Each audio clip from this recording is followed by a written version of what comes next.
قال النبي صلى الله عليه وسلم: كفارة النظر كفارة اليمين. صحيح الإمام مسلم. قال النبي صلى الله عليه وسلم: إذا أويت إلى فراشك فاقرأ آية الكرسي، لن يزال عليك من الله حافظ ولا يقربك شيطان حتى تصبح. الآية رقم 255 في سورة البقرة. وقال النبي صلى الله عليه وسلم: ثلاثة إذا خرجنا لا ينفع نفسا إيمانها لم تكن آمنت من قبل أو كسبت في إيمانها خيرا: طلوع الشمس من مغربها، والدجال، ودبة الأرض. صحيح مسلم. وقال النبي صلى الله عليه وسلم: على أنقاب المدينة ملائكة لا يدخلها الطاعون ولا الدجال. صحيح البخاري. وقال النبي صلى الله عليه وسلم: إن الله يقول يوم القيامة: أين المتحبون بجلالي؟ اليوم أظلهم في ظل يوم لا ظل إلا ظل. صحيح مسلم. وقال النبي صلى الله عليه وسلم: رأى عيسى بن مريم رجل يسرق فقال له عيسى: سرقت؟ قال: كلا والذي لا إله إلا هو. فقال عيسى: آمنت بالله وكذبت نفسي. وفي رواية: وكذبت عيني.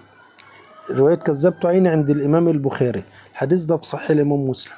وقال النبي صلى الله عليه وسلم: يتبع الدجال من يهود أصبهان 70,000 عليهم الطياليص. صحيح الإمام مسلم. وقال النبي صلى الله عليه وسلم: إن الله يبعث ريح من اليمن ألين من الحرير، فلا تدع أحد في قلبه مثقال ذرة من إيمان إلا قبضته. صحيح مسلم. وقال النبي صلى الله عليه وسلم: المهدي منا أهل البيت يصلحه الله في ليلة. صحيح الجامع. وقال الرسول صلى الله عليه وسلم: اقرأوا القرآن ما ائتلفت قلوبكم، فإذا اختلفتم فقوموا عنه. رواه البخاري. نهى الرسول صلى الله عليه وسلم أن يصلي الرجل مختصرا. رواه البخاري.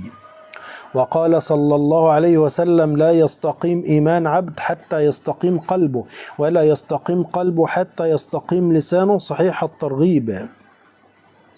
وقال صلى الله عليه وسلم: كفارة النذر كفارة اليمين. صحيح مسلم. وقال صلى الله عليه وسلم: لا يرث المسلم كافر ولا الكافر مسلم. صحيح البخاري. وقال رسول الله صلى الله عليه وسلم: إن الله عز وجل يبغض البليغ من الرجال الذي يتخلل بلسانه تخلل البقرة بلسانها. صحيح الإمام أبو داود.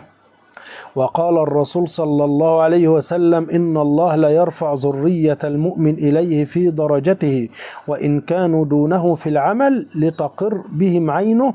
ثم قرأ: الذين آمنوا واتبعتهم ذريتهم بإيمان. الآية. ثم قال: وما أنقص. مش باين أول تحت. الحديث في السلسلة الصحيحة. وقال صلى الله عليه وسلم: يحشر الناس يوم القيامة على أرض بيضاء عفراء. يعني هتبقى أرض يوم القيامة بيضاء ما فيهاش علم الأحد، متسوية. شفتوا كده يعني مكان خالي، زي مثلا ما بنشوف كده جبال مثلا البلاد اللي هي في كندا اللي هي كلها تلج دي كلها بيضة، بس مش هيكون بقى فيها جبال، هتكون ايه كلها متسوية ما فيهاش علم لأحد، ما فيهاش أماكن عالية وأماكن واطية، هتبقى متسوية خالص. والحديث في أعلى درجات الصحة عند الإمام البخاري. وقال صلى الله عليه وسلم، ده دي السيدة عائشة بتقول النبي عليه الصلاة